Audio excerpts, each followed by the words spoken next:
Here we've got the emperor oak, otherwise known as Daimyo Oak or Korean oak.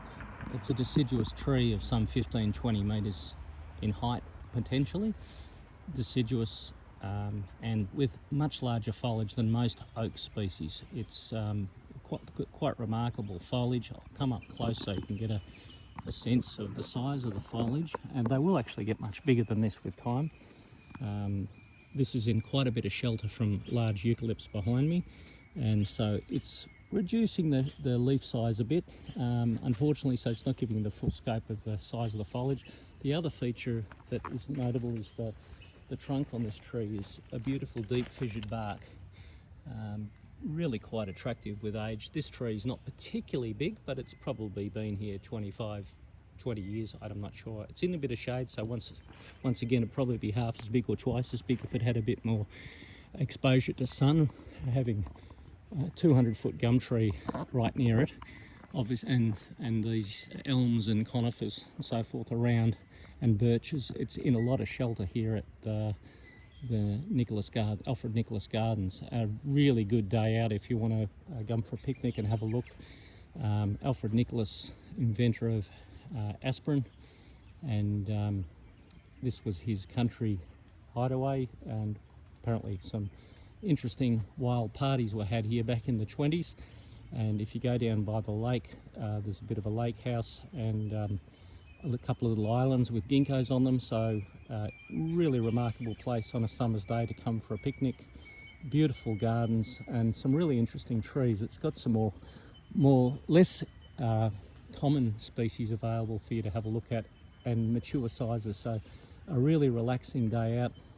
It's a little bit steep, but the tracks are really well maintained overall, so just make sure if you've got someone who is limited with their walking, that you've got the ability to get full access, and you can always ring Parks Victoria anyway.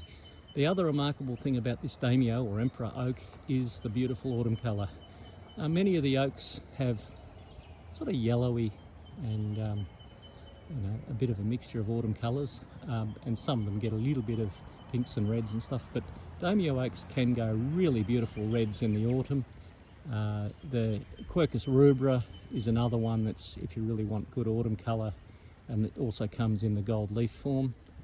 There are a few other oaks that have good autumn tones as well, but like the pin oaks are reasonable, but variable within the species.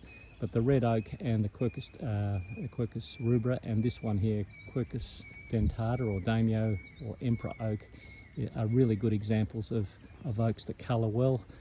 Of course, the pin oak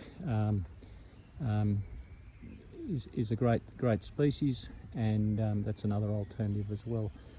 Quercus coccinea, the scarlet oak, is perhaps one of the best of the autumn colouring ones.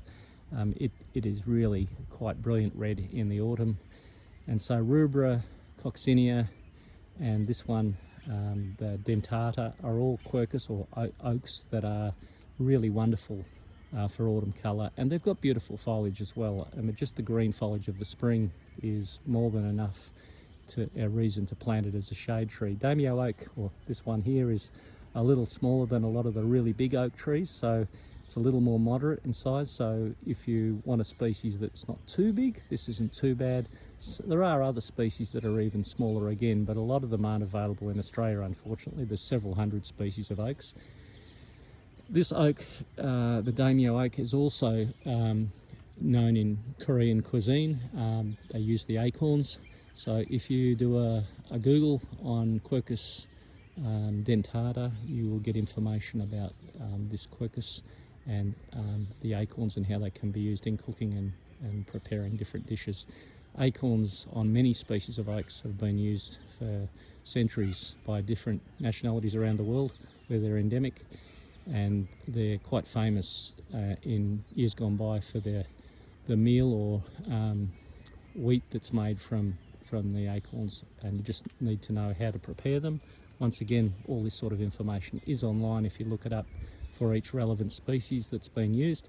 Some are obviously better than others, but I think a large percentage of them can be used for livestock, but you just need to double check on each species one at a time, so that you make sure that you're handling these things correctly and there aren't any side effects. I'm not aware of too many, but you know, invariably with plant species you can have some that are more than edible and useful for human consumption, and others are perhaps a little dubious for a whole wide range of reasons, and we certainly don't want people going out and experimenting on things that might be toxic. So anyway, this is Quercus dentata, the Daimyo or Emperor oak, and a really good example of an oak tree, deciduous oak tree, that you might like to try if you've got a little bit of space in your garden.